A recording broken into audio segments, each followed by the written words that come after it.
Herkese merhaba arkadaşlar, kanalımıza hoş geldiniz. Afra Saraçoğlu yıllar sonra babasıyla buluştu. Başarılı oyuncu Afra Saraçoğlu uzun yıllar sonra babası Uğur Saraçoğlu ile barışık ilişkilerini yeniden kurdu. Babasıyla yıllar sonra bir araya gelmesi geçtiğimiz yıl magazin dünyasında geniş yankı uyandırmıştı. Uzun bir süre babasız büyüyen Afra Saraçoğlu eski kırgınlıkları geride bırakarak babasıyla buluştu. Afra Saraçoğlu, "Annemle babam ben küçükken ayrıldılar. Babamla 2 kez görüştüm ama sonrasında bir daha hiç haber alamadım. Artık onunla görüşemem. Çünkü üzerimde hiçbir emeği yok. Babasız büyümeyin en iyisini ben bilirim." Bu açıklamalardan sonra Saraçoğlu'nun babasıyla olan uzak ilişkisini gözler önüne sermişti.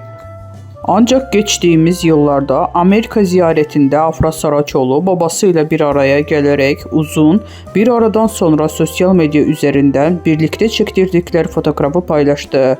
Bu barışma takipçileri tarafından olumlu bir şekilde karşılanmıştı.